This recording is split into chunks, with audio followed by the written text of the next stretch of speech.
Vader. This is an unexpected pleasure. We're honored by your presence. You may dispense with the pleasantries, Commander. I'm here to put you back on schedule. I assure you, Lord Vader, my men are working as fast as they can. Perhaps I can find new ways to motivate them. I tell you, this station will be operational as planned. We interrupt this program to bring you a special report.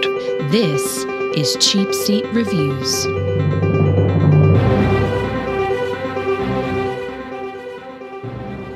Like Grey Pipe? Oh, Grey Pipe. The big purple monkey? Oh, never mind. We're not going to eat you. We're happy to be together. Chucked him down a deep hole. Hello, and thank you for listening to Cheapseat Reviews, the podcast that explores the Hollywood film industry for the greater good. The greater good. Was that supposed to be Yoda? I think it was like a younger Yoda. Oh, okay. Obviously, this one needs to be more of a dying Yoda. You know, the greater good. Yeah, there you go. That's better. As I die. Yes, yourself. From the accent. Yes. Yep. This is episode 372, and tonight we're talking about Star Wars: The Return of the Jedi. This is part 3 of our month-long series of doing the original Star Wars films. This is very cool and very exciting, and we, of course, are excited to talk about this because we have an awesome guest. But before I introduce her, I am Shawn Allred, and joining me tonight is Andrew, I don't know, Fly Casual, Jimison. I'm going to list lazily to the left, if that's okay. Oh, of course. Do it. Hey, Yeah. Whatever. Just Those don't are make it moves. look like you're listing. Okay. Sam, why do we even wear this armor, Vector? Right. And just, Shawn, if you can just move back just a little bit, there's a grate on the floor that I need you to stand over, so that I can push this button over here. Okay, just stand right there. All right. Never mind what you're hearing down there and the smell of urine and other decaying flesh. Yeah. But just stand right there over that grate. Okay? Yeah, I never thought about it, but you're right. That cave probably stinks to hell, and it's just seeping up through that grate. Well, in all Right? fairness, if you look at Jabba, I Yeah. don't think it smells much better up there. That is very true. Yeah. And all those nasty looking This is- aliens in there. and Not this is saying that ta- all aliens are nasty. I'm not racist. Specious. But I would think there'd be some smelly aliens in that area. Well, plus it's like Tatooine. It's like hot, and it feels like it would just be everyone would be sweating all the time anyway. Yeah, I mean, Jabba doesn't even wear clothes. He just sweats straight off the ground. He's a slug too, So. so they think they're kind of slimy in their own right. Yeah. And making her triumphant return to our show, joining us tonight is Your lightsaber duel is breaking my new throne room, Lady Wan. Hello. Hey, welcome And, back. and this time you're actually here on your own free will, so I do appreciate it. Thank you for joining us. Absolutely. Can't keep me off a Star Wars podcast. Here I am. All right. Not that we have like chained you up and made you do the podcast with us before, but your own free will this time. Yeah. There you go. Absolutely. Definitely.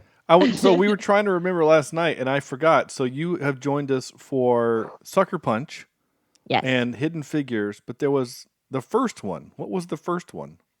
Oh, the last one was Birds of Prey. Birds of Prey. Okay. Oh, wow. Yes. Yeah, okay. Yeah. Mhm. So all very Wow. female-centric movies, which is cool. Yeah. Which is very cool. And then here we come with a movie with about a bunch of dudes and one lady. And Yeah. and the one movie of the original trilogy where it almost feels like a 13-year-old wrote some of the scenes. So it'll be very interesting when we get to some of that for sure. Yeah. Yeah. Yeah. You're not wrong. Actually, I think the 13-year-old wrote a lot of this movie, honestly. Yeah. It's interesting. Good and bad, right? Good and bad. Yeah. Yeah. Yeah. So this is 1983's Return of the Jedi, the last of the original trilogy, the movie that we thought ended everything, that told the story that needed to be told. We didn't realize that we were going to get three more movies past it, and I don't know. This was a favorite of mine growing up. This was probably the movie as a kid, as a 10, 12, 13-year-old, that I probably watched the most, I think, maybe, of all of them. I'm right there with you, too. This was what I would call my sick movie, or the movie that if I am just sitting around at home, this is being watched in the early 80s for me. Yeah. I was still a fetus then, but you guys, well done.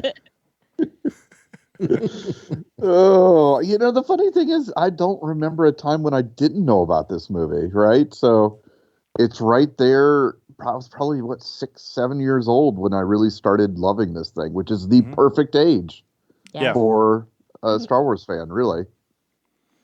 Well, this one is my 9-year-old's favorite of the original trilogy. Okay. This is his favorite. So I asked him tonight, and we don't have to do this as a group, but I asked him tonight. So far he's seen 1, 2, 4, 5, and 6.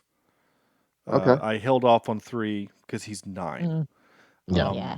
But so it's not. I mean, it really isn't that bad. I know there's the one scene. Yeah, we skipped that scene when we watched it. Yeah, and maybe that might be something that we do as well. But I also I wanted him to see the original ones before.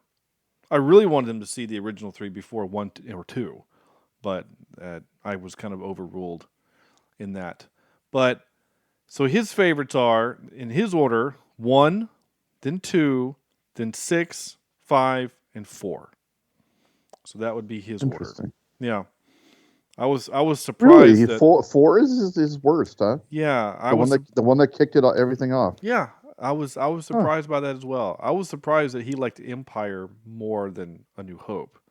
I figured those two would be switched because A New Hope is a little bit more fun and Empire is a little bit more serious and dark.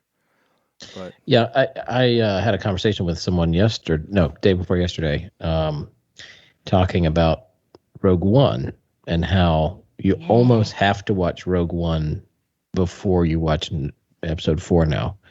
Yeah. Because it is really just a continuation of that story. I mean, you don't have to, but the whole thing makes so much more sense. Yeah. And he and I both agree, and I think we've probably said the same thing. Rogue One is by far the superior movie of all of the Star Wars films. Of them. It's my favorite. Yeah, mine too.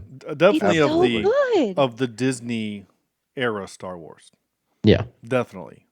And it is straight up my favorite Star Wars. Yeah, it's your favorite of all of them? Out of all of them, that one's my favorite. I agree. I love it. It is good. Yeah. I still say Empire is my favorite of the one, but it would be Empire and then Rogue One. I was thinking about this, when we start talking about order and things like that. Mm-hmm. I'm thinking, because you have to figure out where you're going to put Solo in there. Oh, I forgot. And I'm thinking, we tried. Well, I enjoy it, and I Solo. think it really shows, especially the relationship between Han and Chewbacca and how they met and all that sort of stuff. And I think watching it right after 7 might be a good thing because of what happens in 8.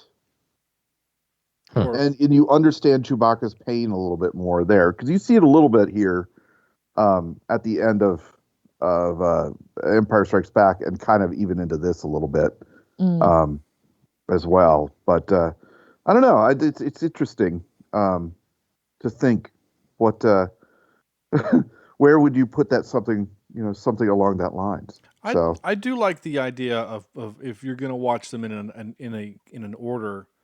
I kind of like the idea of watching Solo after watching 6. So we get the resolution of the story, and then we get background on some of the stuff. I do like that idea. So anyway, yeah. So Andrew, we once again we have gone completely off the grid with what we're talking about. It's fine. It's fine. No, I mean, what does my script say? My script says, pull up a comfy chair and let's dive into, and then it literally says intro. And then the next thing it says is, 5-word review. So we're somewhere between intro and 5-word review. So we're fine. According to the script, we're fine. Yes. So, Somewhere in there. yeah. So, Andrew, please talk into that awesome space heater you have and let us know what is The Return of the Jedi. After a daring mission to rescue Han Solo from Jabba the Hutt, the rebels dispatched to Endor to destroy the second Death Star. Meanwhile, Luke struggles to help Darth Vader back from the dark side without falling into the Emperor's trap. Wow, they kind of almost ruined the movie with the description. A little bit. Right? Yeah. Yeah, that's the whole thing. Jeez. Yeah, because if you don't know that Luke is trying to kind of redeem his dad, like you wouldn't. You're not wrong. I hadn't thought about that, but yeah, you're right. So okay.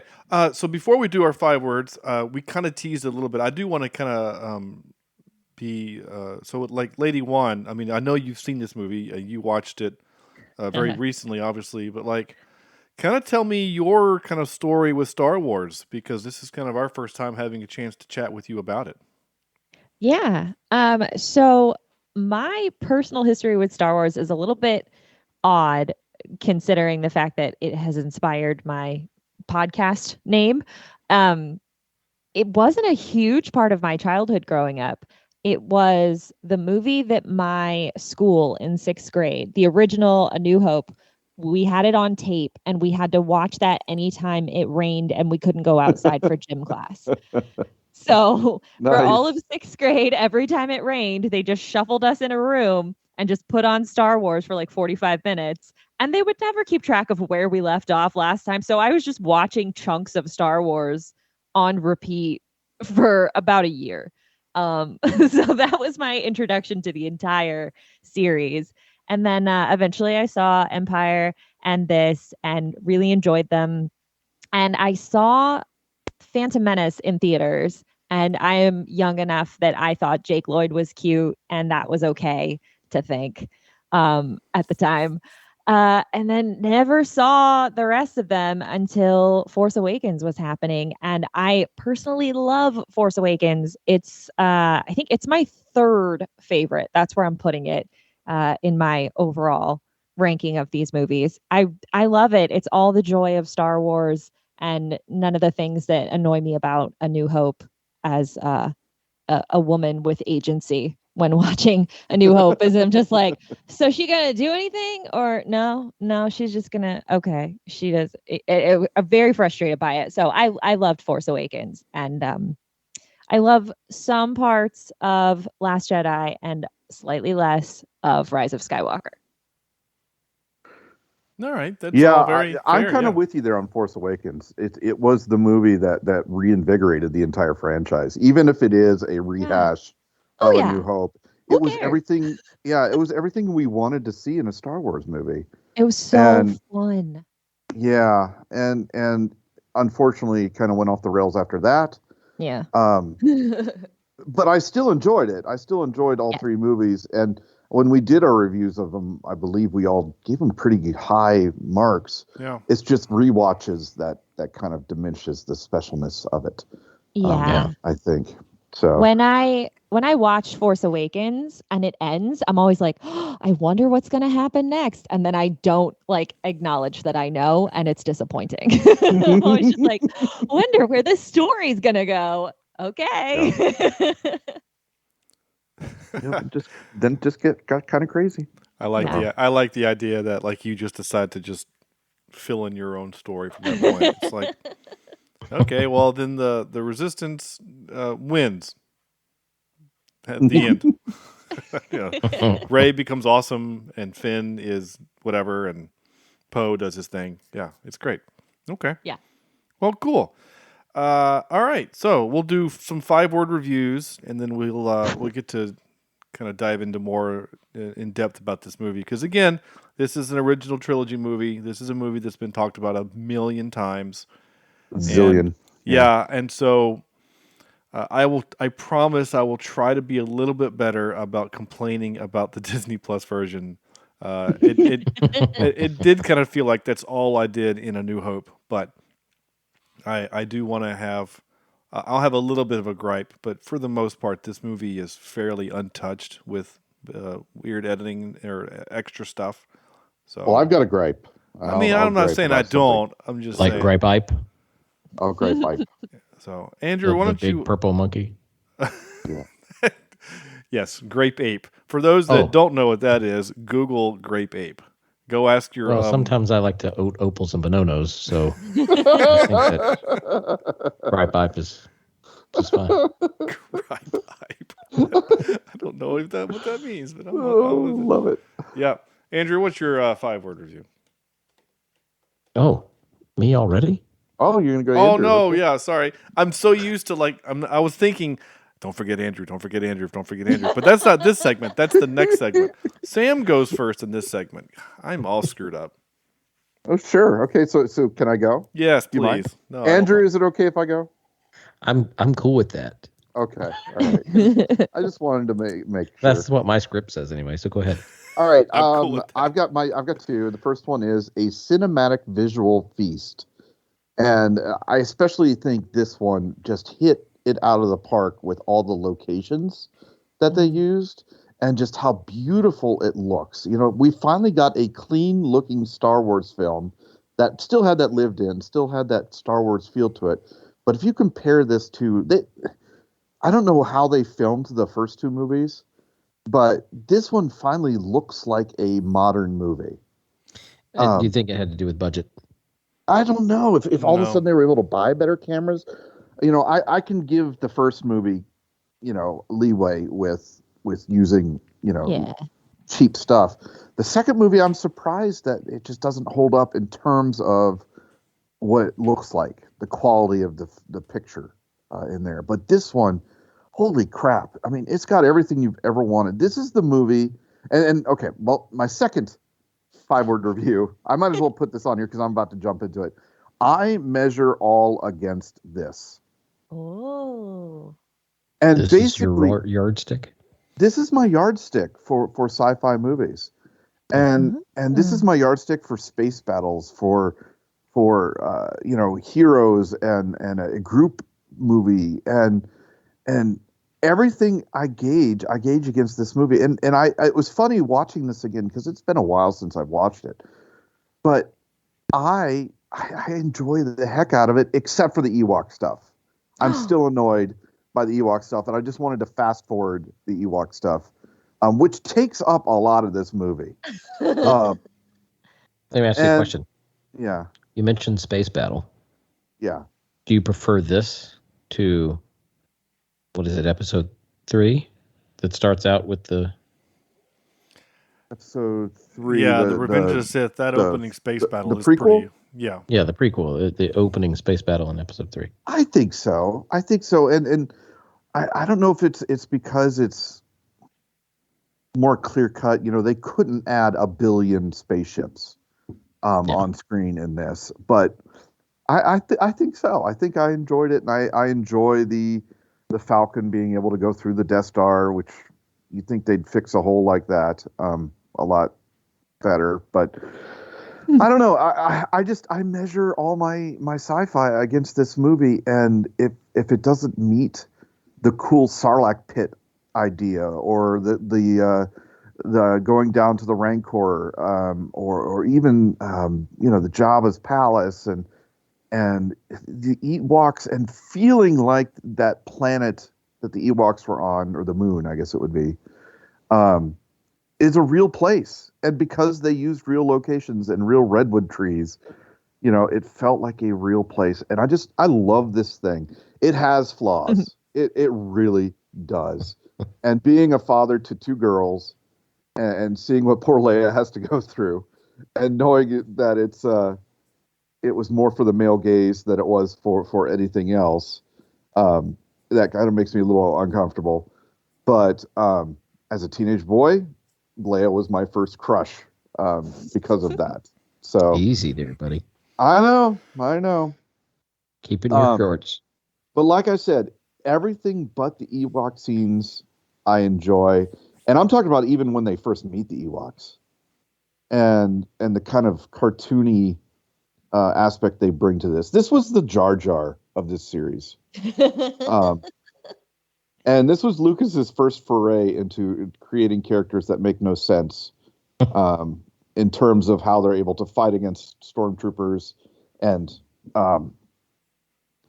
Sorry, I dropped my remote. How are they able to fight against stormtroopers and not only win, but I don't know, thrive in that condition. So, yeah, little teddy bears. Not a big fan. Yeah, but they have sticks, so they're really strong. They're very short. They're dense. You can't really tip them over. They obviously have, very strong physiques. Those little stocky. They're all muscle. That's all they are. Oh, yeah. Well, I've always said that I have the body of a celebrity actor, and it's usually an Ewok that I'm referring to. I mean, the fact that short, stocky, and furry. These little things are good enough to create like these really complex housing, condominiums in the trees. I mean, yeah. That's not only that, work. but they go from about eating people to being like, oh, we've got a golden god that we are going to celebrate. Oh, never mind. We're not going to eat you. We're happy to be together. Well, so there's also a funny. There's a funny I don't know thing if I'd be happens. that quick to forgive. If I'm about to get roasted alive, I'm going to be shooting me some teddy bears. Oh, no. I mean, we're in the woods. We're there's getting ready for a fight with stormtroopers, and I'm worried that they're going to turn on me and eat me. I'm going to shoot them. I'm sorry, I'm going to shoot them. Well, you missed the joke I made last episode, Sam, where at the end when they're playing xylophone on the stormtrooper helmets, I made the joke that their heads are still in there. Yeah, and I would not doubt that they were. Well, but the body is. They use them as soup bowls. Stew. It's kind of like going to Panera and get a soup and a bread bowl. That's gross. That's their version of a bread bowl. Soup in a stormtrooper helmet. Exactly. Yeah, nice. So, but again, how can you hate on this movie? Even with its flaws, it's so inventive. I know he stole ideas. I'm not gonna say they're totally original. But what he put on screen in this movie is perfect. Okay. All right. Yep. Yeah. I do think it is funny. So there's a lot of things that I noticed in this movie this time viewing that I had never noticed before. Yeah. When you put on the CSR glasses, it's like, oh, these are things that I've now noticed because I'm watching it critically. For example, specifically C-3PO. C-3PO says, Han says, why don't you use your divine influence and get us out of here? And he goes, it's against my programming to impersonate a deity, right? But then 5 minutes later, Luke's like, tell them that you're a god and you'll get angry. And he does. Is it not impersonating a deity? Like, that's literally the thing that he wasn't willing to do 5 minutes ago. But I thought about that too when I was watching it, and I was like, I feel like C-3PO is just like not a fan of Han Solo, and it's just like, let's just get rid of this dude. And I felt like he was being petty. He was like, I don't like Han. We got to get him out of here. Yeah. Sorry, Han. There's nothing I can do. And then Luke tells him to do it. He's like, all right, Luke, I'll do it. I think that's secret beef. Yeah, he is technically Master Luke still. I mean, he does still technically own them, so. He's going to do what he says. But I'd never noticed it until this time where it's like, oh, he literally does impersonate a deity. So it's fine. Okay. Andrew, now it's your turn with your 5-word review. Well, I have 3. 2 of them go together. Oh, okay. So does that mean you have one 10-word review? I'll do one singular first. When the brand took off. Yeah.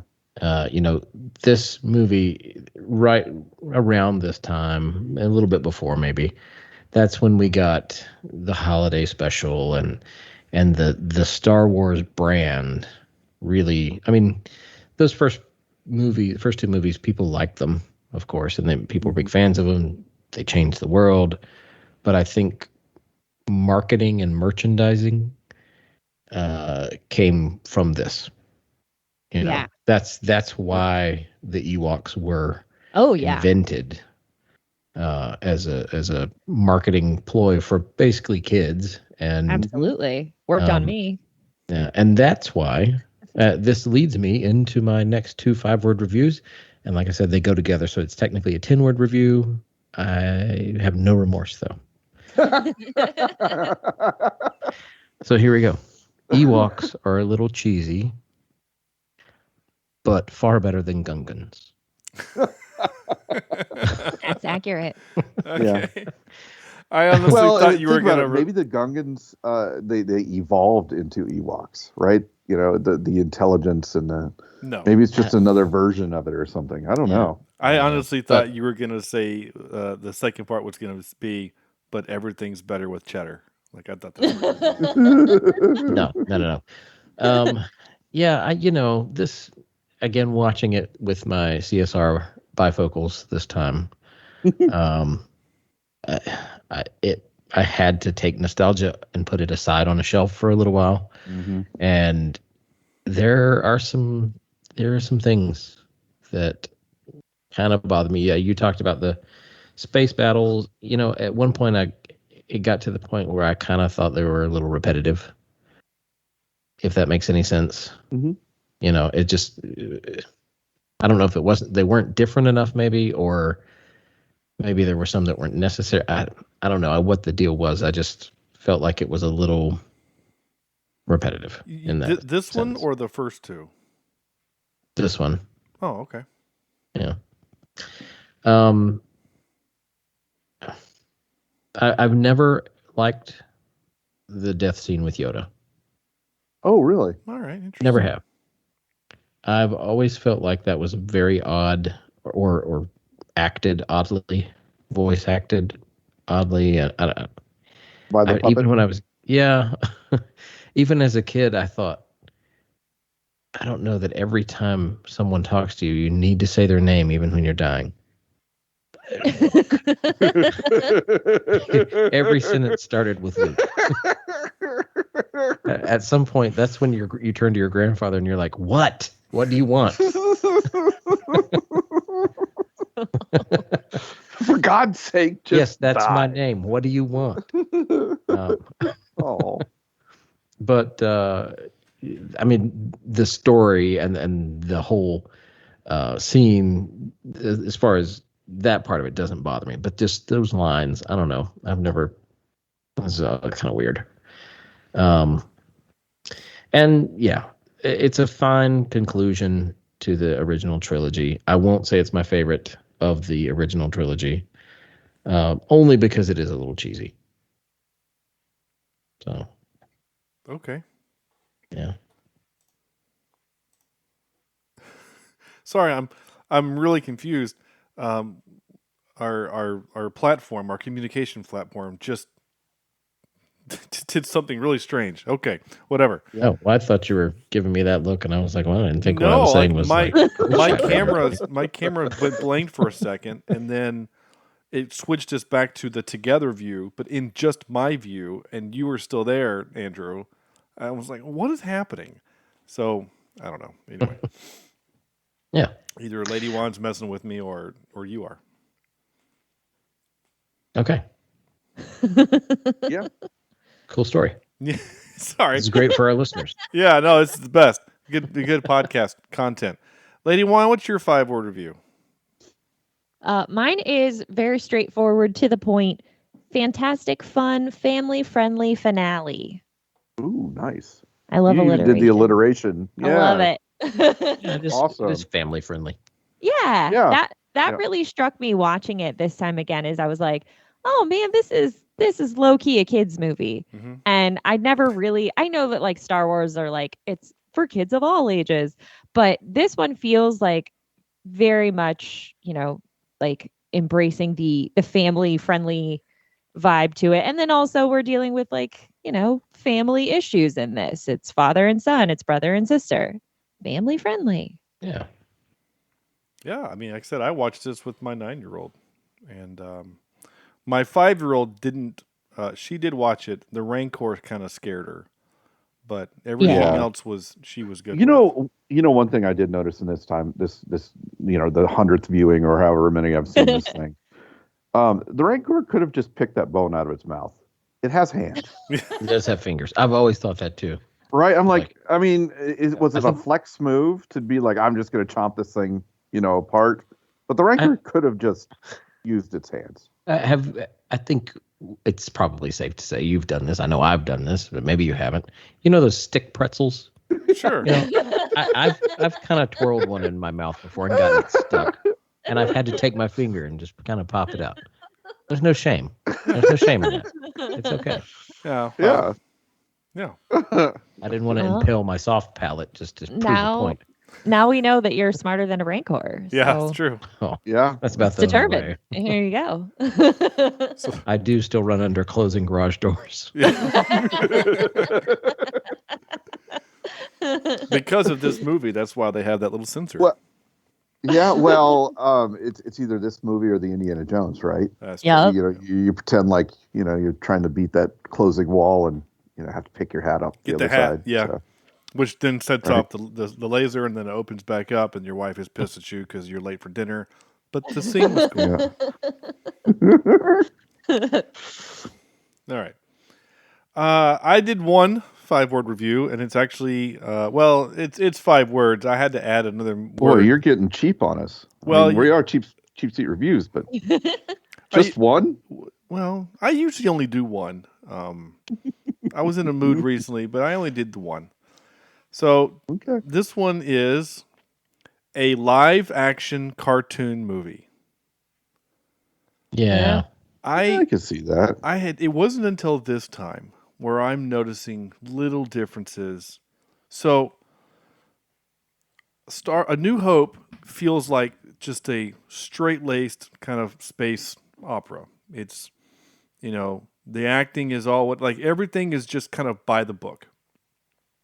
And then Empire comes along and the stakes are raised, and I think the acting is really good, and it's really it's more earnest, and it's a little bit more it's a little darker kind of tone. Deeper. Yeah. Yes, thank you. Deeper is a really good word for it. Thematically it's a deeper movie. Yeah. And then this one comes along, and it the tone is so different. I mean, Sam, you mentioned specifically the camera lenses. I think it was Sam mentioned the camera lenses look, the quality of the film, the movie looks cleaner, and this one does. This one does look like a cleaner movie. You can tell that it's 6 years after A New Hope. The technology has increased, or has gotten a lot better. The space battle at the end looks so good compared to the assault on the Death Star in A New Hope. Oh gosh, yeah. I mean, it's it is literally light years ahead. But the joke, pun intended, or joke intended. But excluding the Ewok part, which I know, Sam, you kind of have an issue with, and that's fine.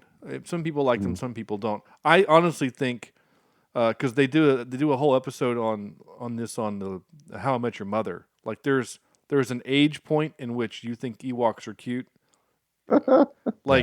Honestly, and we make fun of you for being the old guy. So is it literally because you're old enough that you saw them and you're like, but I mean, you would have watched this the same time I watched it. Now, here's the thing. There was a Ewok TV show that had several episodes, and I love that. I did too. So there has to be an age in which my brain flipped, because I remember the little Ewok, the hang glider that they had, and I remember fondly with that stupid show, and yeah.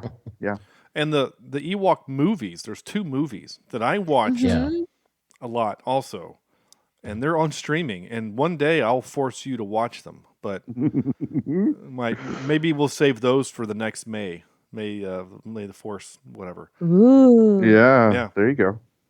So anyway, but what I noticed more in this movie than the other 2, is Harrison Ford has just gone full ham bone in this movie. He really does. Specifically, so he's kind of hamming it up when he's with Jabba because he can't see, and That scene, it's mostly an action scene, so it's Harrison Ford. He's fine. There's nothing really wrong with it.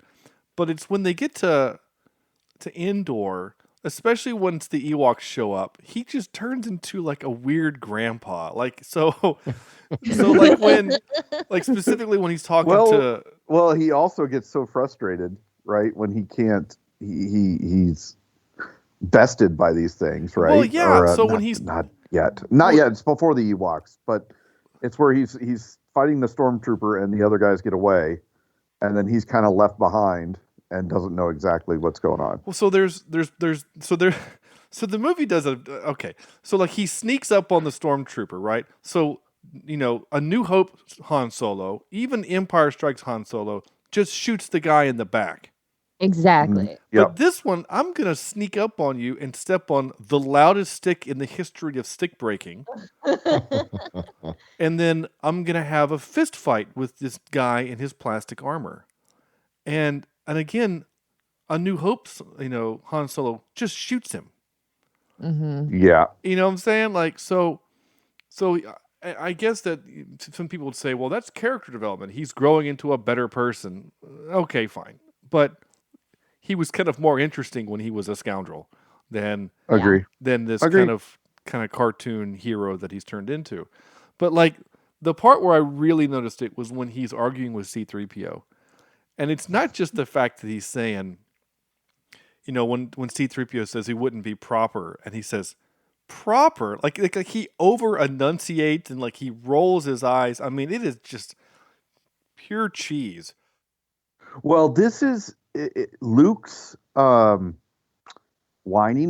in the first one is like Hans's kookiness in this one. Yeah. Right? It's a directorial choice, obviously. I don't know if they worked it out together to have a little more comedy in here, but I'm thinking they decided that this was going to be what was funny about Han in this movie. Yeah. I mean, it gets a little slapsticky, I mean, and I'm okay with it though. I'm not. It doesn't bother me. It's not bad. It fits the rest of the tone of the movie. It's just really interesting to see Han go from the guy that says, I know to I love you from his girl to the guy that does the thing where he taps you on the shoulder and then runs the other way. Like. That's where we are now in Star Wars. Is we're literally doing that joke. It's his performance is more broad. It's more slapsticky. I think it is just to appeal to kids more. Yeah. I definitely feel the kids movie vibe off of this. Mm-hmm. And who knows if maybe he didn't like really want to do all this. To your point, Andrew, about when it became about the merchandising and all of that. Mm-hmm. George Lucas was considering killing off Han Solo within this movie once they figured out they could get Harrison Ford back for the third. That's why he's frozen in the second, is because they're not sure. Right. And when they did convince him to come back, they were going to kill him. But then they were like, we really won't sell any Han Solo toys if he's dead in this movie. And that's the reason is like to sell toys, not to serve the story. So if Harrison Ford knows all of that, which he does, there's no reason why he can't be like, I don't know, I'm just going to be like all goofy and broad and silly and falling over. Like, why not? Like, it's not a serious movie. Yeah, he jokes throughout the Sarlacc pit scene. I mean, it's funny. He is the comedy of I can't see, let me shoot, or I can see okay. It's gone from a dark blur to a light blur. It got a little goofy, but I don't know. I enjoy that. I enjoy the lightness, especially after Empire Strikes Back and how dark that ended. I think this is almost like a breath of fresh air, honestly. As I always do during the show, I look through the set photos on IMDb. I'm sure there's probably like 5,000 for this one. You'll go blind. There's a ton of them. But as I look through, I am a child of the 90s, really. And the Power Rangers were very popular when I was a kid. Yeah. And this movie, it's very Power Ranger-y. Like I know Power Rangers came after this, but as I look at it, I look at all the characters and I look at the costumes and everything just feels very much like, almost that's how cheesy it is. Just looking at the photos.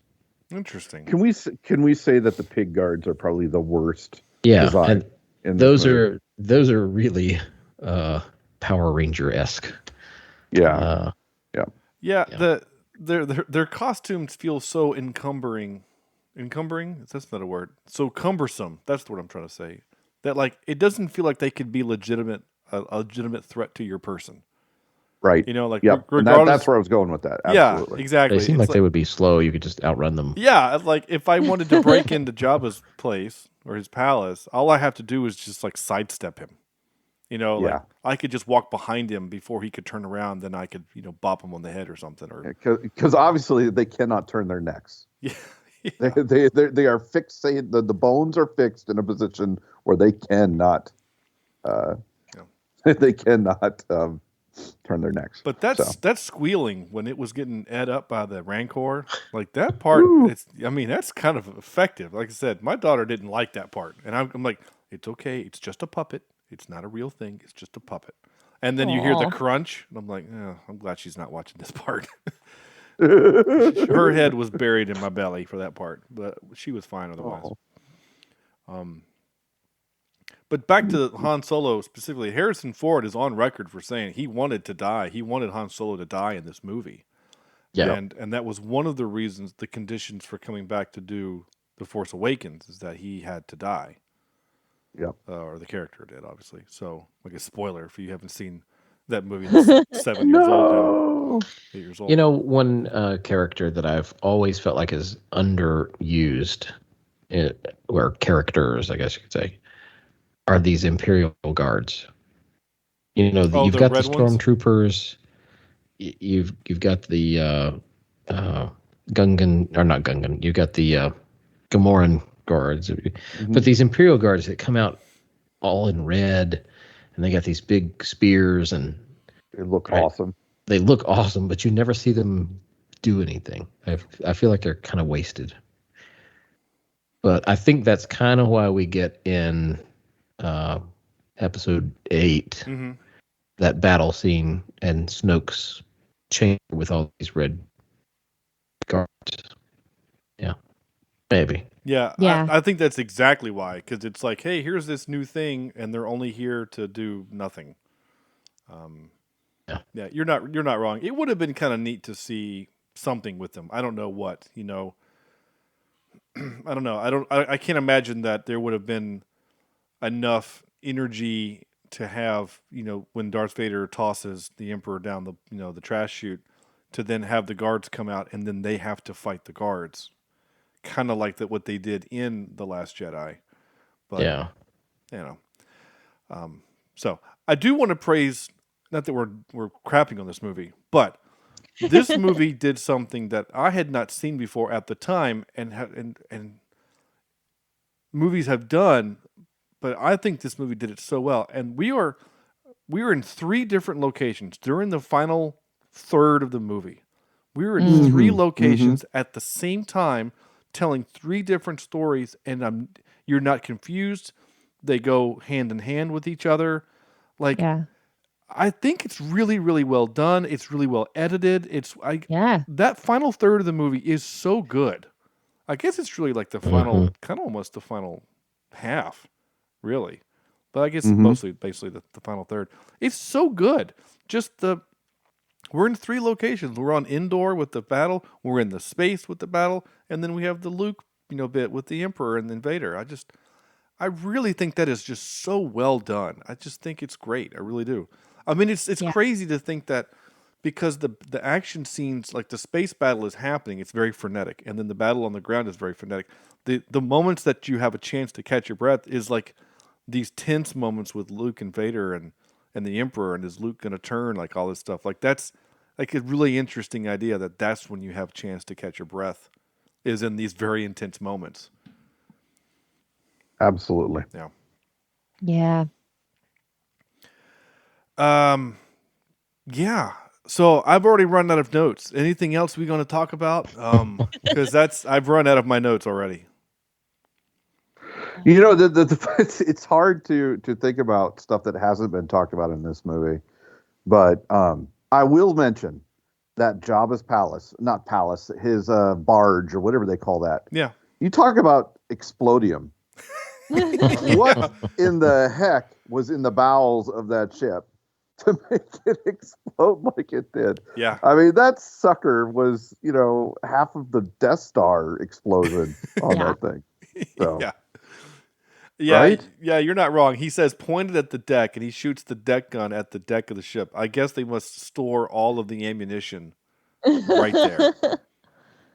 So, I agree. Yeah.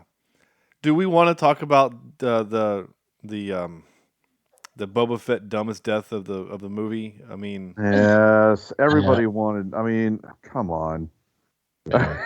It's been talked about many times, but it is. Again, it's so stupid. It's cartoony. Yeah. Mm-hmm. Yeah. Like it's just. There is something I want to talk about, and it's in that scene as well. The fact that lightsabers don't cut through things. What don't they cut through? The prequels, right? The prequels that you could cut through anything with a lightsaber. Yeah. In this one, some of the interactive elements around them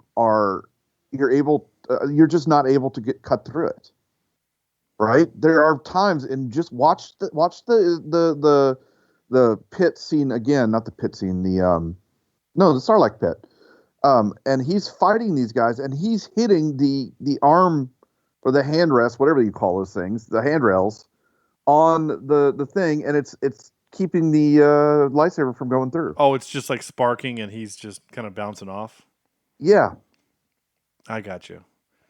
Yeah, so interesting. I hadn't ever noticed it, but I. And then all of a sudden, even with the final fight in the death on the new Death Star, Mm-hmm. He is not able to. What am I trying to think? He does the same thing in the environment where he's hitting things with the lightsaber and it's not cutting it. Well, I mean, some things obviously do, right? I mean, Vader tosses his lightsaber up to take down that big piece of catwalk that's up there, and there are other elements that, I mean, like when Luke takes off his hand, he also takes part of the handrail with Vader's hand. So I think it has to be, they have to be intentional about what they're going to cut, right? Yeah, and I want you just next time you watch this thing, bear that in mind, because we've been conditioned, especially with these stupid prequels, that lightsabers don't stop anything but other lightsabers. Yeah. Yeah. I hadn't noticed it. Honestly, I hadn't noticed it or really cared.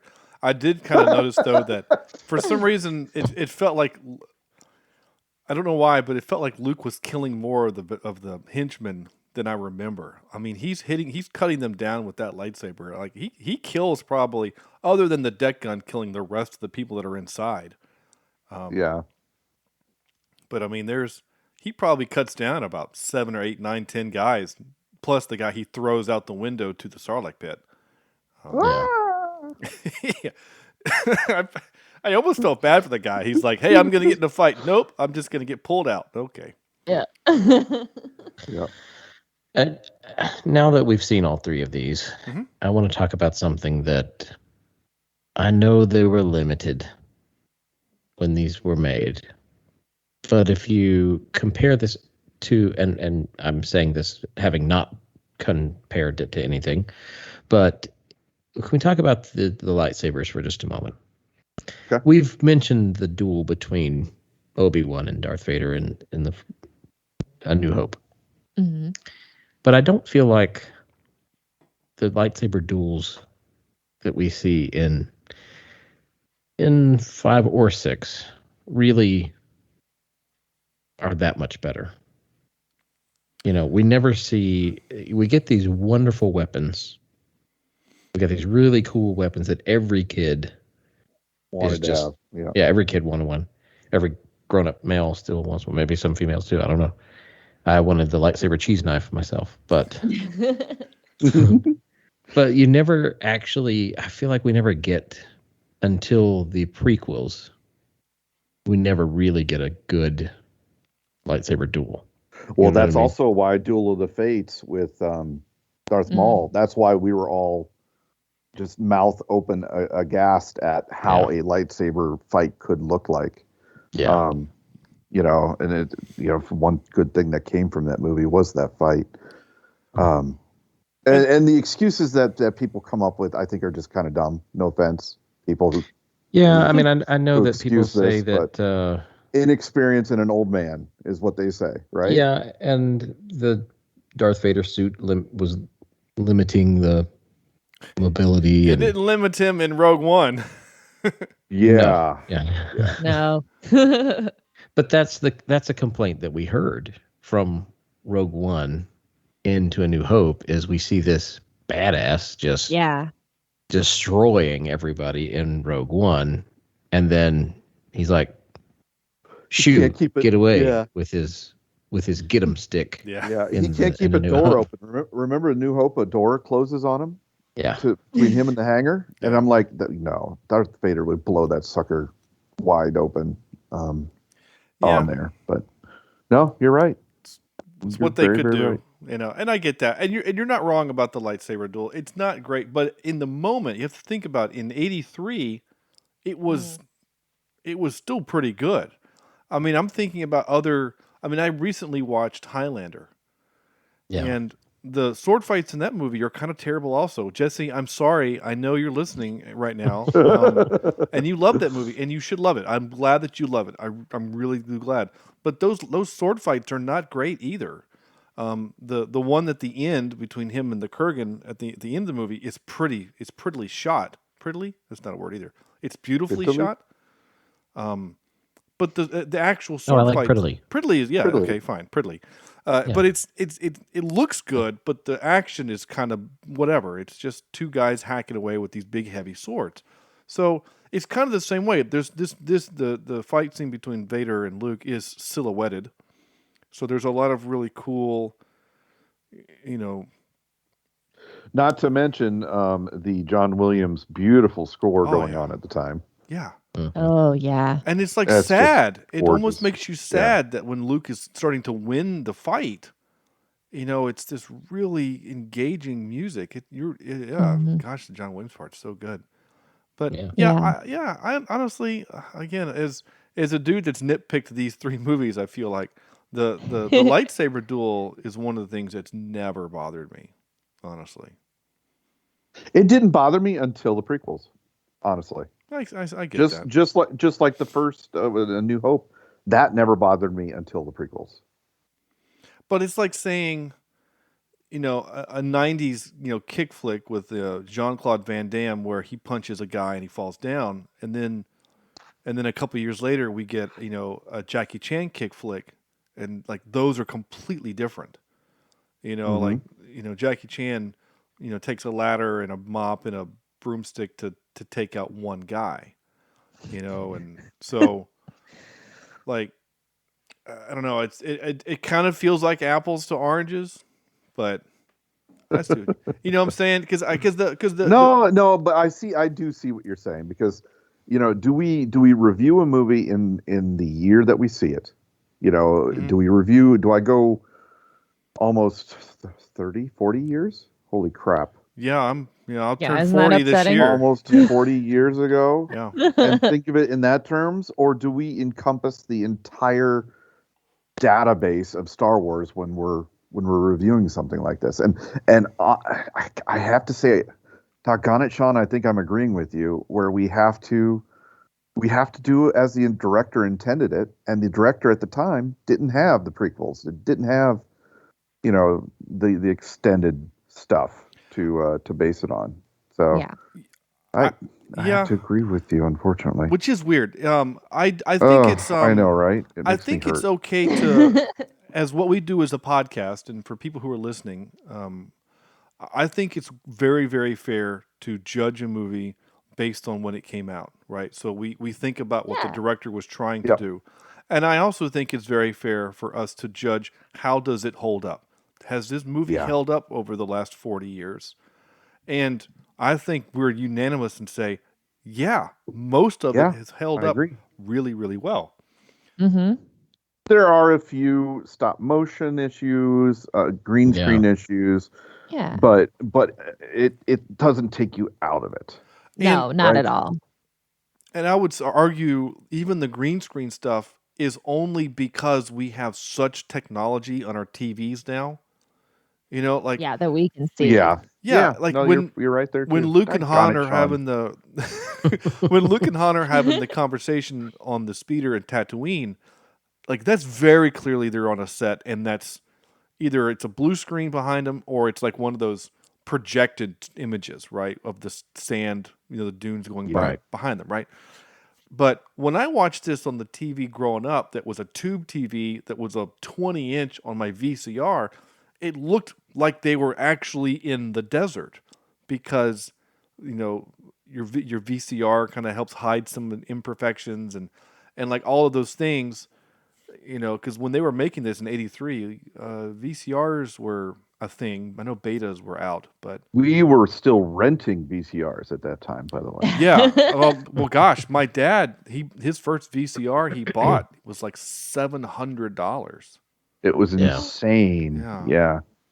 The first, here's a fun little thing for you. The first movie he ever bought on VHS was The Natural. Any baseball guess? movie? Yeah, the baseball Yeah. movie. Any guess as to how much that tape cost? I would guess it'd be in the 60s. Yeah, it was like $68. I think he told me. Yeah. Wow. about For a right. tape. Yeah. Whoa. Yeah.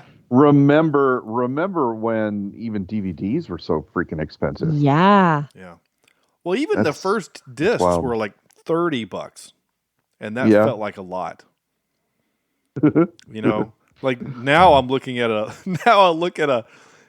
digital rent, digital purchase. Like, $9 for a digital purchase. That's kind of expensive. Yeah. As a little a treat for our listener and you guys, if you get a chance to look at these pictures, number 421, which yes, I'm now on 421, is a nice little treat for some of you if you want some to take a of look us? at it. Yeah. Okay. And a few after that as well. It's just questioning what was happening in the world of Star Wars at this time. 421 I through gotcha. about 425. Oh dear. Lady Wan, feel free to skip this part. This is the gratuitous shots of Leia in her metal bikini. No, Oh, no. Lord. This is we got some Star Wars at the beach. Yeah, I mean, literally, it's Leia at a beach shot. She's like, there's a beach ball in front of her. She's in a beach chair. I mean, this is for a calendar. What in the hell is this shot? Okay, I have to describe this. 421. Darth Vader, a pig alien, an Ewok, and Bikini Leia are at a beach with a boombox, a beach ball, and a cooler of what I assume is blue milk. This sounds like a really bad start of a joke. Oh my gosh. Yeah, I mean, all the way to 437. There's even further, 438. There are just some of these random This beach is so weird. scenes. Oh Yeah. my gosh. Really weird. Yeah, there's one with her being held in the air by Darth Vader. And like she's all smiling. She's having a good time. Good for her. This is so weird. Yeah. Yeah. Well, they And got I've their never heard about these either. Yeah, which is no, they weird. got their money's worth with that metal bikini. That couldn't have been comfortable. Oh gosh, no. Not a chance. Right. I heard her talk about that on some I don't know if it was a documentary or what it was, but for a talk show maybe. But she was talking about how she never was able to stay in it, and gosh. everything kept falling out, slipping out underneath or to the side or whatever. So, I Yeah, guess it's she not was made of the correct materials. right. Yeah. Not at all. No, I wouldn't think metal would be very supportive. There is kind of a neat shot on picture 441. Again, we're talking about photos in a podcast, but where it's Carrie Fisher and her stunt double are both in the bikinis and they're sunbathing. Like, it just looks like two ladies just chilling, enjoying the desert of Tunisia. You know, Yeah. Yeah, seriously, ladies and gentlemen, go look at these photos. Oh my gosh, this is great. Yeah, where you 421 through 442. 39. I somewhere in say, there. yeah, 442. There's a picture where Carrie is standing there in her bikini, and George Lucas is looking at the camera like, "Yeah, that's right." Oh, good lord! It's kind of weird. Dang it, George. Yeah, it's Yeah. a little. Yeah. This part wasn't so family friendly. Yeah, well, that. yeah. But maybe it was. Maybe that was, the Ewoks were for the kids, and that was for the dads. Maybe, I don't know. Probably something. Maybe like that's that. what they were trying to do, is make a family film in that sense. I don't know. I do want to complain one more real quick thing, and then we're going to move on to some clips. And that's, I think the movie poster for this movie is terrible. It's not great. I have never liked it. Like, Luke looks weird. He's also holding the wrong colored lightsaber. Han looks kind of like, I don't know. It doesn't look like Harrison Ford. Huh. It looks really strange, and I don't know. There's something about the poster that it just really is. Also, Chewie isn't even on the poster either. Oh. Yeah. Poor guy a Jawa doesn't get a is. medal, and then is completely off the poster in the third movie. No, not a Jawa. Oh yeah, there is a Jawa. You're right. There's a Jawa that aren't even in this movie. Yeah. Well, they are, but they're just in the background in Oh, are Jabba's they? Okay. palace. Oh, okay. Yeah. Also in this poster, you got Jabba's hookah. We got to make sure we got his hookah. That's there. What were you gonna say, Andrew? I was going to say also in this poster, Billy D. Williams, if you look at his character in this movie, his hair is completely different in this movie than it is in the poster. Yeah. It's a weird poster. Yeah. It's a very strange poster. Very weird. I don't know. I'm sorry, I'm nitpicking. Okay. And again, this is not great for our listener. Well, go look at the poster. It's an iconic I feel like poster. everybody has a picture of the Return of the Jedi poster in their mind. True. That's true. Yeah. It's pretty out there. Yeah. Like, I don't know. I have, as I walk away from the microphone, I have within arm's reach. Sean's in his bathroom right now, ladies and gentlemen. I have within arm's reach. Getting in the shower. There he is. A New Hope poster that's like a metal kind of something. It's like a metal rendering of the A New Hope. Yeah. And it's like it's a reproduction of the original because it just says Star Wars. It doesn't say A New Hope on it. But obviously it's a reproduction. It's not the original. But I don't know. Like, that just looks like pictures of people that they used. You know what technology they had at the time to. You know, like Photoshop, right? Like that. I think it goes. I think it goes back to marketing and merchandising again. Yeah. I really do. I think this is just the branding of the Star Wars empire taking shape. Yeah, I gotta agree. Okay. Actually, I need to do something before we talk about before we play clips. I need to spend a few minutes here because we've been kind of making fun of George Lucas for putting Carrie Fisher in a bikini. We had a listener send me a message and say, "Hey, I would have enjoyed hearing a little bit more about Leia as a character in our New Hope review."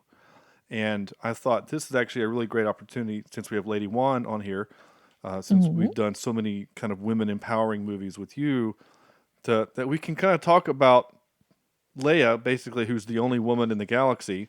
Let's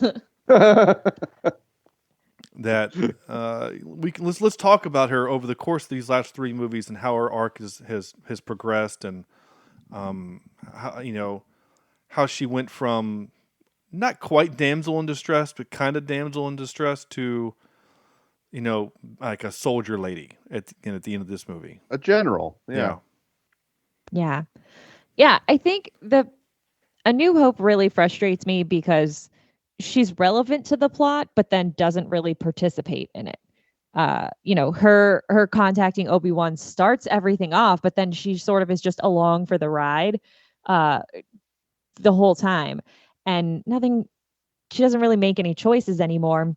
And then when you get to this movie, when you know all of what's going on, so like her dad doesn't love her at all, right? Like because he never knew she existed. He like doesn't even he can sense Luke across the galaxy, but he's standing right next to Leia on the ship in A New Hope, and he's just like, "This is some lady. All right, princess, that's enough of you." Like he doesn't even know that's his daughter. How is he force sensitive? Like he doesn't love her. That's what I've assumed is Anakin doesn't love Leia at all. Um, like it's kind of a bummer that she gets that moment of realization with Luke that like, oh, like we're brother and sister. Somehow I knew that. Like, okay, like I'm on board, but we really don't get to deal with her realization that her father is the most evil guy ever. She does it for Luke when she's like, "What? He's your father?" And then she finds out it's her dad and she doesn't even say anything about that. So, even when she does finally get like she's a lot more involved in this one. I would say that she's basically on like Han Solo level as far as being involved in the action through this movie. And that I do appreciate. I like that she is part of rescuing and reuniting with Han. I like that they're through the squabbling part of like, do you like me? Do you really like me? I like that we're in a good place with them and she's got these solid relationships, but it always has frustrated me that she's just sort of like thrown around in the dialogue by Vader is like, "Oh, you've got a sister. All right, well, I'll go get her then." And it's like there was no moment ever where Darth Vader was like, "Oh, I have another kid. Yeah. Oh my God." Like, I it never really hits him, and they also don't write it for her relationship with him to hit either. We just get like, "Oh, Luke's my brother. Yeah, all right. Cool." And we don't really get any more of it. And we also don't get into what her force sensitivity can be. It's just sort of like, "Hey, you know that you've got this too, right? Cool." And we don't do it. And I feel like obviously, if they were to make this movie now, we know that what would happen. But you wouldn't throw that away if you were to introduce in your third movie in a trilogy that one of your characters who's been there the whole time is actually could have superpowers too. They would use them, and she doesn't. Like Yeah. we gotta wait for way later movies before that ever happens. So it's there's improvements for her character. There's things that are much better in this movie than in A New Hope, but still a long way to go as far as making her she's never going to be equal with Luke, because despite the fact that this is, the Skywalker saga and she's technically also a Skywalker, it's never about her. And that's always been frustrating to me. Yeah, I agree. When Yoda dies, he basically says to Luke, pass it on, train Leia. Yeah. And Yep. that would have been cool to see. Yeah. I agree. Because that is mentioned in later movies that she was trained, and of course it was after this all went down. But Yeah. Again, and I've mentioned this 3 episodes in a row, I really think that George Lucas wrote a lot of this as they went and changed his mind as they went, and Definitely. and the stories, because of that, didn't really have a cohesive, every aspect of it. There were a lot of plot holes, let's put it that way. Yeah. Yeah. I mean, he definitely didn't think the whole thing through as he was making them. And then even when he made the prequels, he didn't even go back to like rewatch what he put in the first ones to make sure it made sense. So can we really be surprised he wasn't paying attention then? Yeah, he's not great with continuity. It's not his forte. It does make the line when he says that you're my sister and she says somehow I've always known. That line makes it so uncomfortable because it's Yeah. like, wait a minute, you've always known, and why were we making Have out you, in the though? last? That is weird. You know, Yeah. it's like, Yeah. don't say that line. Just say, huh. You know, like, oh, okay, that explains the connection I feel with you, or something. There's a Yeah. better line of dialogue that could be said there. And I kind of agree, though. I think it's funny, Lady Wan. You said, you know, if you were going to make this movie now, you wouldn't tease that a character has superpowers and then never have them. That's literally what happens with Finn in the ninth movie. Yeah. Finn's like, hey, I have the Force. Rey, I have something to tell you. Nope, actually, I'm not going to tell you, and I'm never going to use them, but I'm going to tease that the Force is what woke me up from being a stormtrooper. Yeah. You know what I'm saying? It's the same thing. So, J.J. Abrams isn't immune from that as well. Yeah. But it would have been, I think, a little cooler to see if they had, again, the foresight to say, okay, from the beginning, from the first one, she's going to be the sister. She's also going to be the thing. Because after we've seen it, because we've all seen it a million times now, so knowing that Vader is willing to kill her in A New Hope, it's like, that's your kid, right? Like, Yeah. and I know we know that he doesn't know that, but that's what makes it, kind of impressive. But you know what, Lady Wan, I have never thought of it until you said it, and I appreciate you saying it. It never occurred to me that she has to like process this thing now that her dad is the villain. Yeah. And tried to kill her. Yeah, many, many, many times, and and so. But you're right. It's all about Luke. She's like, oh my gosh, he's your dad. I never thought of it in that way. But you're right. She doesn't have a moment like, wait, that's my dad too. Oh my gosh, this is dreadful. This is terrifying. So, yeah, it's interesting. I'd never thought of that. That's really good insight. So. It feels like she takes the fact that Vader's Luke's father as bad news, but then like, oh, but good news though, we're brother and sister. Yeah. And it's as if those things aren't connected at all, and they couldn't be more connected. Yeah. It's like all like all fingers are fingers, but only thumbs are thumbs or something. Like it's like he's just your dad, but I'm your sister, but like it's not a triangle, it's just an L. It's there's realizations and beats missing from these discoveries that are made on her part and on Vader's part. It's just it's all very casual. And I don't like it. Yeah, that's interesting. I never thought about it that way, but that's cool.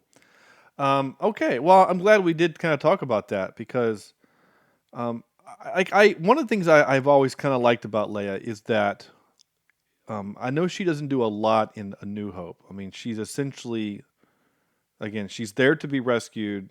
She does help kind of let them escape through the garbage chute, and then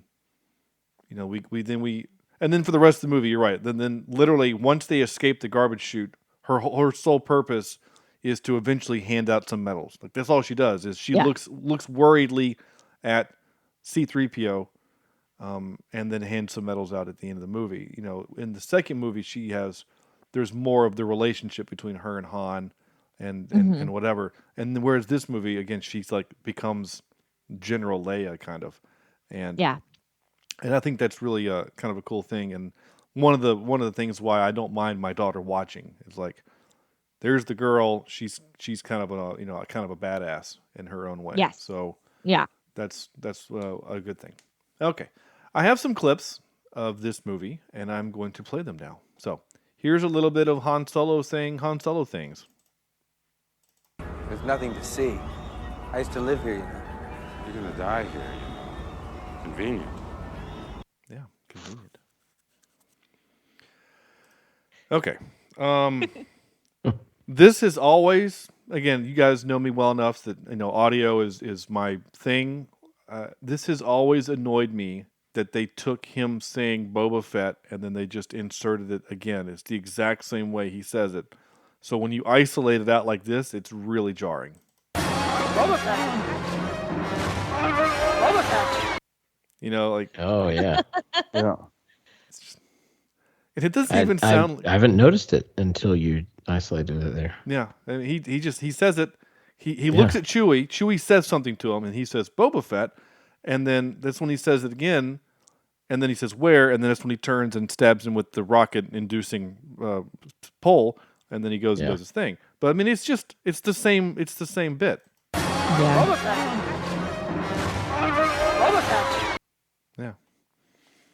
Yeah. It's always annoyed me, but whatever. Yeah. Here is a little bit of added dialogue. They changed this line in the movie for the Disney Plus version or the special edition version or the George Lucas version. So they changed this. Oh, wait, I thought you were flying! It's all right, I can see a lot better. It's all right, I can see a lot better. The line used to be, "It's okay, trust me." I don't know why we had to change. Why would the you line. change that? I don't know. I like it better the original way, I do which too. I feel like is my overall feelings on the new version of this movie. Is like, why'd you change it? Just stop. It was better Just before. because. Yeah, Well, it was better before. Because what it does is we have to remember, Han doesn't know that Lando is a good guy. The last time Han saw Lando was handing him over to Boba Fett and to be frozen in carbonite. That's the last thing Han remembers of Lando. And so when they have the dialogue and Luke literally says in the line I played before, but I cut it off. He says, I've worked all this thing. Just stick near Chewie and Lando. Han should have been like, wait, Lando's here? Why is he here? He's the reason why I'm here in the first place. Yeah. So the fact that the movie has him say, "It's okay, trust me," like that's actually kind of a neat moment, I think, is to say, like Lando's down there with a gun pointed at him. Again, the guy that he turned over to the Empire is aiming a gun at him, and he's like, "No, it's okay, trust me," and he saves him. He makes the choice. Trust me. But to say it, no, I can see better. We're skipping that whole arc. Really, we've just gone to their pals again. I think it's kind of a disservice to Han in the story. So. I agree. Should have left it. Just leave it alone. Should have left it alone. Yeah. Leave it alone. This is always kind of it's a thing. Here we go. Keep your distance, though, Chewie. But don't look like you're trying to keep your distance. I don't know. Fly casual. So the two of you know me well enough to know that I sometimes have a hard time understanding dialogue. And there's a funny story about me when I was a kid and I watched the Raiders, not the Raiders of the Lost Ark, The Last Crusade. And I probably watched that movie, 7 or 8 times before I understood that when the Nazi takes the drink and drinks it and it's the wrong cup, and then he looks over at the knight and the knight says he chose poorly. I always thought that he was saying that cup was called poorly. Like every cup had a name, right? He chose poorly. Shawn. That one's badly. That one's unwisely. Like I thought that I was a kid. I was a kid. Yeah, he chose badly. Poorly is also a good name for a cup because you can pour out of it. He chose wisely. I guess wisely is the. Well, that's what he says. Because then when he gets the right cup, he then says he chose wisely. Like that's the name of the cup. It's the Holy Grail, also known as wisely. So. So for a very long time, I love that. This is a little embarrassing, but for a very long time, you remember the Family Guy series that they did on this these 3 movies? Yeah. So which I have actually, as we were moving, I found it in boxes. Yeah, I don't have a DVD player, so I can't watch them. Oh, but sure, I have them. They're great. So in the in this version, the Family Guy version of this one. When Peter says, I don't know, fly casual, and then it shows the ship like walking and whistling, going, like that was the moment in which I realized what he was saying was to fly casually, just fly casually. So when he said it for all these years, when he said fly casual, I thought that was like a setting. Just, hit the button for casual. Like it was a setting. Just fly casual, because he's not saying fly casually, I guess, because the grammar is a little weird. I don't know. It's just been one of those things. I know it's Push a the little casual button, Chewie. hit the just fly casual. This is frantic. This is excited. This is casual. Anyway, again, I know it's a little embarrassing, but I'm an idiot, is what it boils down to. Oh, that's what I did. Okay, sorry. Here we go. Time for this. It's a trap! Yeah, had to get that. Nice. So I'm gonna have this forever. It's a trap! Oh, I'm gonna keep that forever. Iconic. Oh yeah, absolutely. Yeah. So when Sam says, "Hey, Kimberly says it's okay for me to come down this weekend," I can just play. It's a trap! There you go. And you'll be right. Yeah. Yes. And then my last one. So the movie really only I said the trust me part. They changed it to I can see a little bit better. That's one change. Change number 2 is this one. The Vader no when he picks up the Emperor and tosses him down the big thing. I don't have a problem with that one. I don't. What did it say originally? Nothing. He didn't say anything. He just looked at wasn't the saying Emperor, anything. looked back, looked Yeah. at the Emperor, picked him up, and chucks him over. Yeah. Yeah. My boyfriend is enraged by that addition. Yeah. He thinks it doesn't belong at all. He finds it to be very upsetting. Well, it's just Yeah. the same no that they used at the end of 3 when the Emperor tells him that he killed Padme. And so he just does. It's the same no. It's just same one. Yeah. Huh. I didn't know that. But Yeah. now I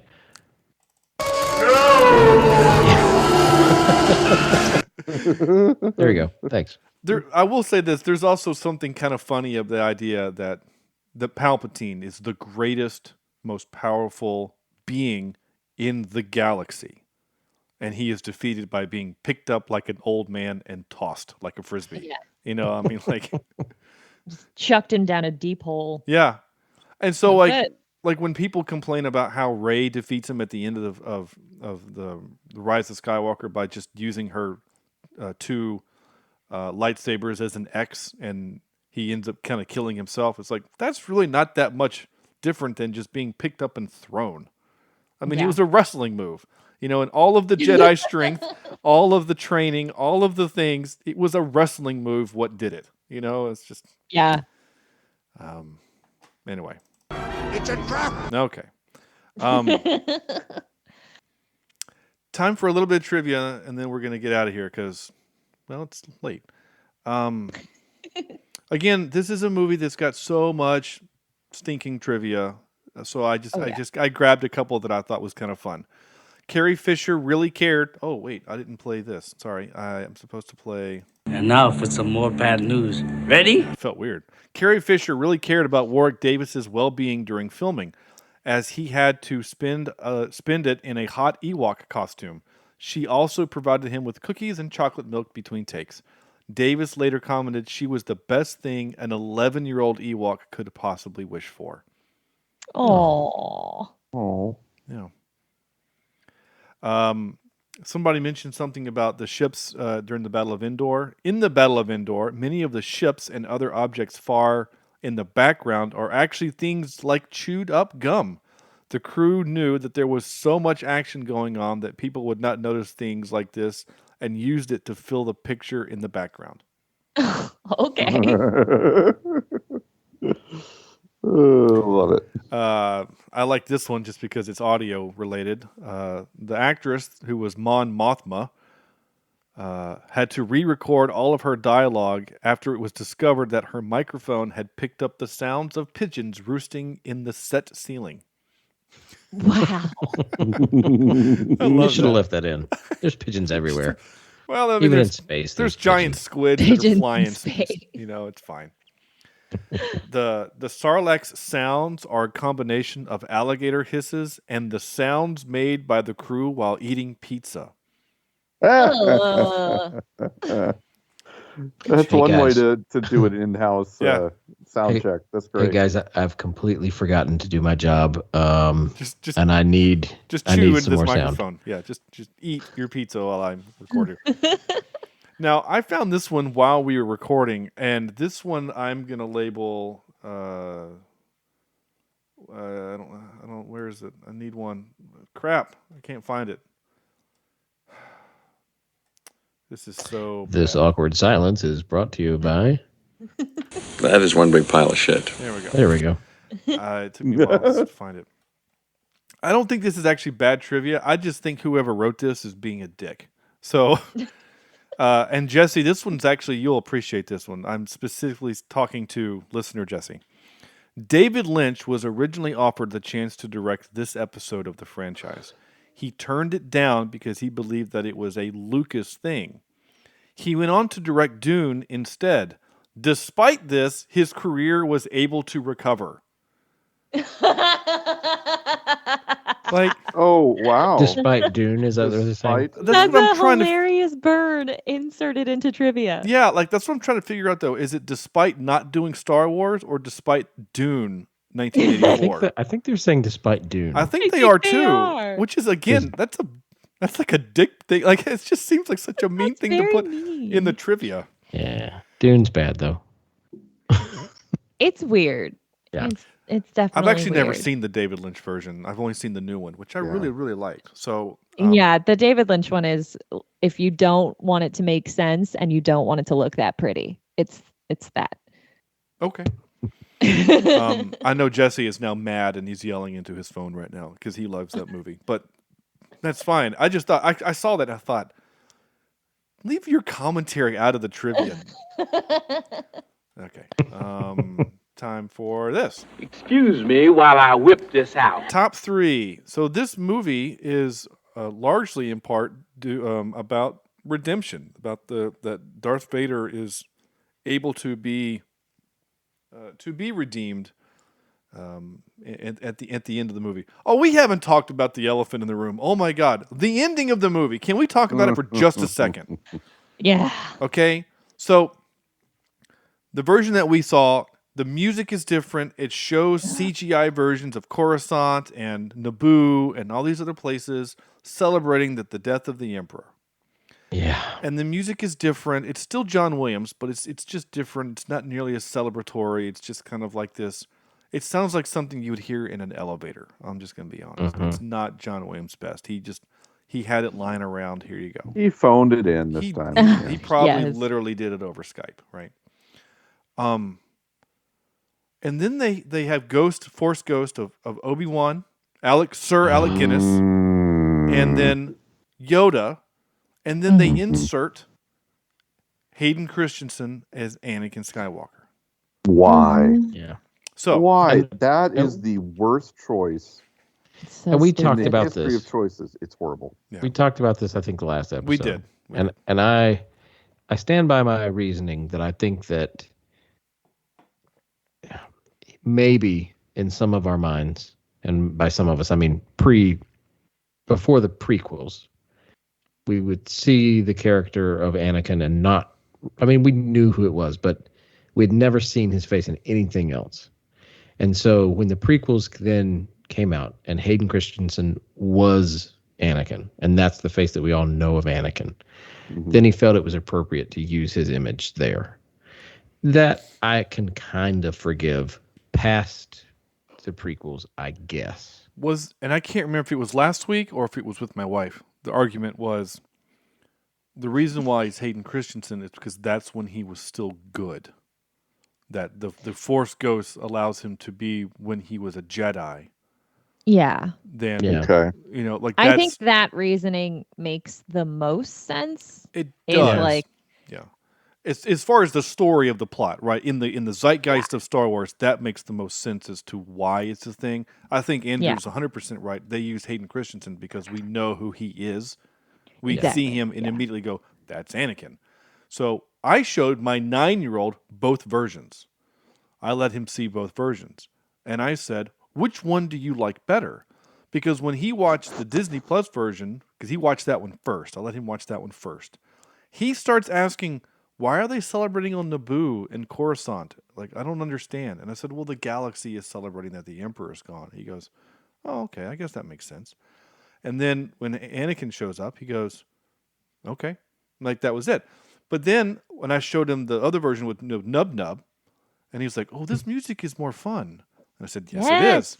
And he says, well, why do they change it? And I said, there's a long story. I'm not going to get into it. I heard it's because of a copyright issue, because the John Williams version sounds too much like something else, and they needed to change it.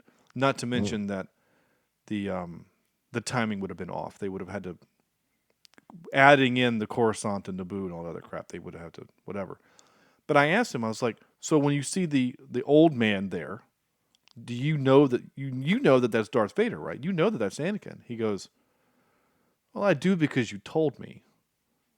And I said, but had you not ever seen the prequels, had you only ever seen these three, would you have figured that out? And he goes, I think so. I mean, because who else would it be? It has to be Anakin. I'm like, that's the thing. Yeah. And then I went into my tirade. I got on my soapbox in front of my 9-year-old about how directors think that we are stupid. So yeah, I don't like the change.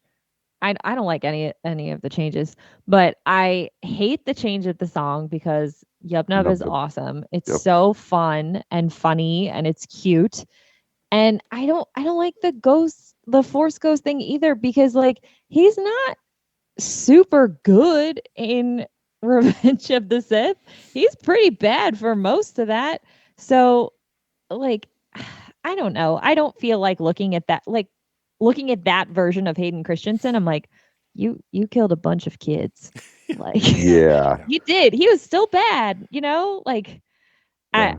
I get that. I've always kind of accepted that, like, oh, well, he goes back to, the good version, but I still don't think that he was good then. I think he was bad for a longer period of time. Since he was working in a auto parts store on Naboo. Yeah. Yeah. Okay. All right. Sorry. I had to do that. So we've done our trivia. Now we're on to our top 3. Excuse me while I whip this out. Villain redemption. That's where how we got to this point was kind of villain redemption stories, story arcs about that. Sam, you lead us off.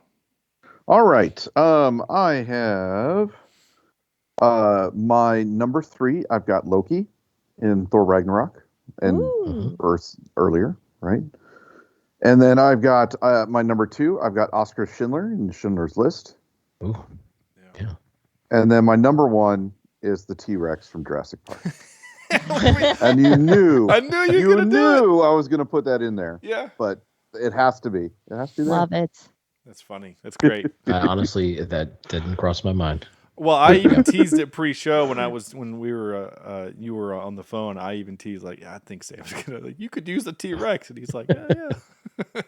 It was already written down by that point. That's great. That's perfect. Lady Wan. Okay, so my number 3 is a classic redemption story, but I'm picking specifically the best version of it, which is A Muppet Christmas Carol. Okay, that's my favorite version too. The best version, by the Yeah. way. It The is. best It version absolutely is the of best that story. version.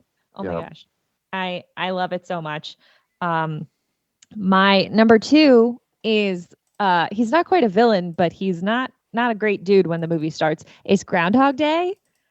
I love that movie so much. That's such a good movie. That is a great example. I didn't even think. Yeah, it's a good movie too. He really comes around. Oh, he's the worst, and it may take a millennia, but he becomes a good person. So he finds his heart. Yeah. And then my number 1 is it's not like the redemption entirely starts and ends in this one movie, but it's a former villain who's now our hero. It's T2 Judgment Day. Yeah. You gotta go with Arnold. Yeah, that works. I mean, Yep. It's not like the droid from the first one was redeemed, but I guess technically the character is also. So yeah, that works. I think that works. Yeah. All right. So mine, I'm going to change mine a little bit on the fly because Sam took my Loki pick. It's a good choice. It is a good choice. Yeah. I think it's a really good choice. So my number 3 is now going to be Megamind. Yeah, Megamind. Number 2 is Dr. Otto Octavius from Spider-Man 2. Ooh, that's good. And then my new number 1, and I'm stealing it from Jesse because he posted on Twitter, and I like his version. So he said Serenity. So that would be the agent at the end of Serenity who decides that it's not that he becomes a good guy, it's just he stops being the villain and actually aids our heroes in what they're trying to do at the end of the movie. So I think that still kind of works. He's not the good guy, but he realizes that his pursuits are kind of wrong, that ultimately he was wrong in what he was trying to do. So I think that's a good redemption story. I never really thought of it that way. So thank you again, Jesse. Making all kinds of waves on our episode tonight. Andrew. Well, like Sam, I also went Marvel for one of these, and that's Nebula. Nice. Yeah. Oh, yeah, that's a really good one. Yeah. Yeah. And then number 2, I have The Grinch. Aww. And number 1, Gru from Despicable Me. Yeah. Aww. Yeah. Right on. Twitter, Jesse from Twitter also, from the Sudden But Inevitable podcast, also says Road to Perdition. So I would guess that kind of the dad, right? Sully's kind of, because he's technically a hitman for the family who turns good, I guess. The Suicide Squad. So I guess that's kind of like all of them, right? Yeah. Cam from the Green Shirt podcast. These two guys pretty much chime in every week, which I appreciate. He says Looper. So I guess that would be the young version of Bruce Willis in Looper. Sin City. And he also chose Groundhog Day, which is cool. Yeah. And then he said his wife's responses would be Your Highness, which I've not seen. Stranger Than Fiction. Be Will Ferrell's character, I think. And then Harry Potter and the Deathly Hallows Part 2. So I guess Snape. Professor Snape in that one. You know who I was wanting to try to use, but then I realized that it's not really a redemption story. It's more of a just long con. And that is in the movie Maverick. His old pappy. Yeah. Pappy used to tell me. Yeah, you're right. Yeah. You're right. Yeah. Okay. Time for this. Wait, what's supposed to happen? This is where we give this movie a score from 0 to 10. I was told on last night's episode when I was on with Lady Wan that I couldn't use decimal points for the ranking of the movie we did. But tonight, they are encouraged. Andrew. Well, IMDb puts this as an 8.3. I don't know that I want to go quite that high. It is good, but it's not my favorite of the original 3, as I've said. So I'm going to go about, I'll say a 7.6 nose out of 10. Okay. Right on. Sam, just for the math, you want to give me a score for Empire Strikes Back? Oh, good Lord. Yeah, that one has to be like a 9.49 out of 10. All right. Just for your own edification, Andrew gave it a 9.2. Our guest gave it a 10. It's his favorite movie. It's his favorite movie. Wow. And I gave it a 9.5. Nice. Oh, wow. So yeah, I'm right there with you guys. Yeah, you are. So that's an average score of 9.54. So yeah, I dig it. Yeah. Lady Wan, what would you give this movie? I wrote down my score for this movie as an 8.1. All right. Yes. Cool. Sam. I've got it's one of my favorites. 9.28 out of 10. Ooh. All right. Yeah. I'm looking at my score for A New Hope and for this one, and if I would have given this score 10 years ago, I would say that this one is probably higher than A New Hope. But see, I don't know. I like them both a lot, and for different reasons. You know what? I'm going to cheat. I'm going to give it just a 9. I like this movie a lot. I think it's really great, but I don't know if I could put it over A New Hope because they both do things really well. And maybe the nostalgia part's kicking in. I think that there's enough stuff to overcome. Again, the Ewoks don't bother me like they bother Sam. So it just proves that though I am a ginger, I do have a soul. Unlike Sam. Barely. Barely. Last thing we have to do before I let Lady Wan tell all of the fine people that listen to our show where they can find her show, and that is our quote game. So I'm going to play a random quote here, a random thing. Shit. That's from Knives Out. Here we go. Last week's quote was, "The moment I meet an attractive woman, I have to start pretending I have no desire to make love to her." Any ideas? You've got mail. Any ideas? No? Mm-mm. Ghostbusters. Ghostbusters, no. It's it is from something. I can't find it. I really don't know this. North by Northwest. Okay. Oh. Yeah. I've only seen parts of that. Yeah, like the airplane part, right? No. No. More than that, but yes, that part. Everybody's seen that part. Yeah. This week's quote is, "I love the smell of napalm in the morning." So, if you know what that quote is, that one. Yeah. If you know that but quote, I don't know it. Yeah, everyone's heard it, but which one is it from? Is it from the Kubrick one, or is it from the other one?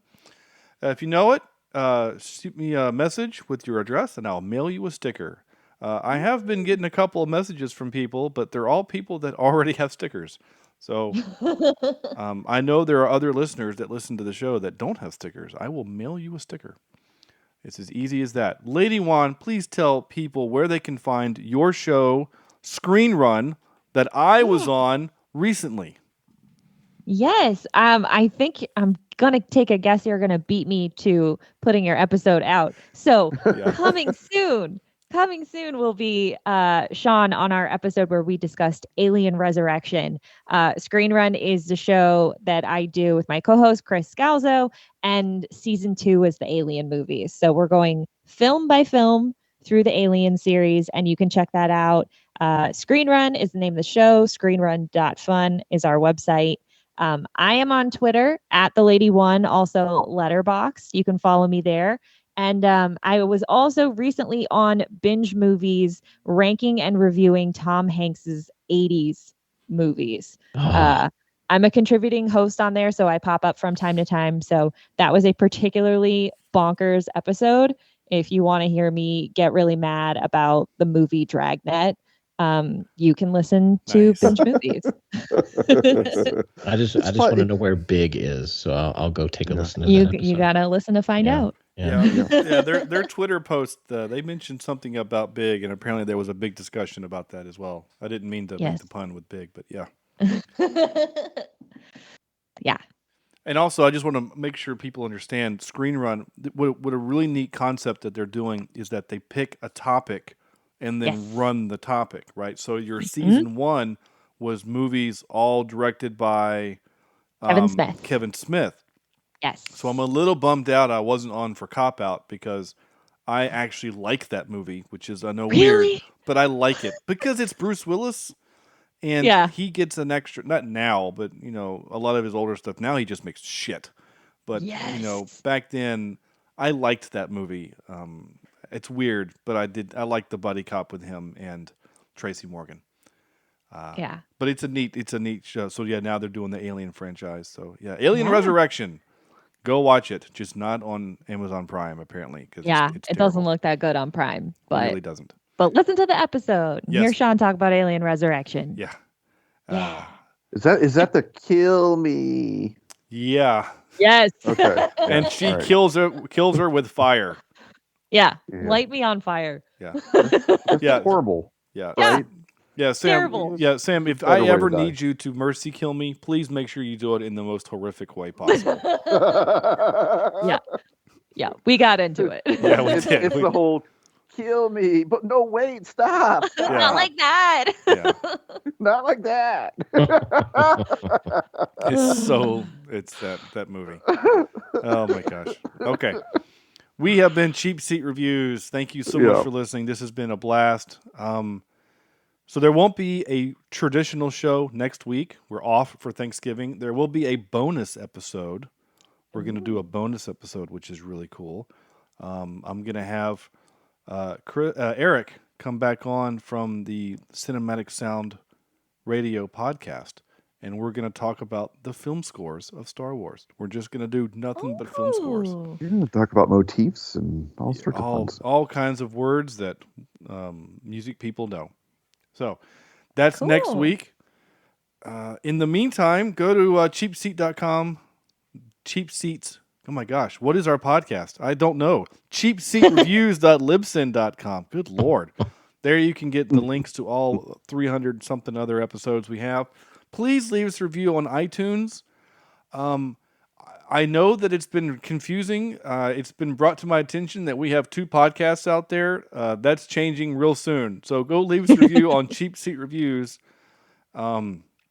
It's very helpful if you did that. And if you did it on the other one, please do it on this one.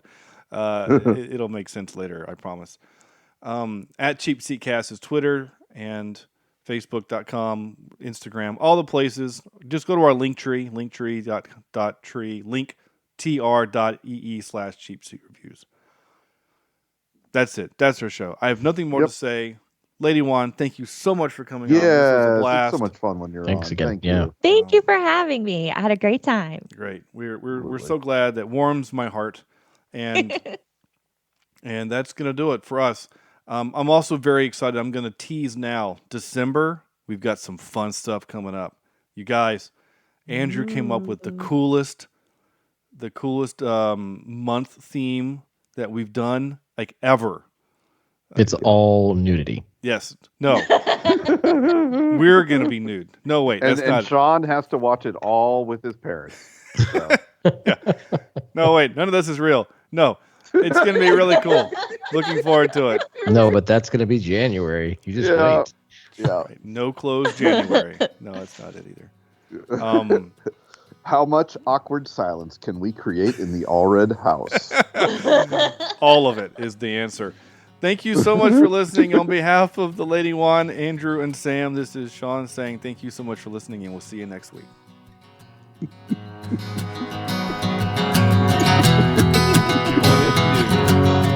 Oh, God. This is Cheap Seat Reviews.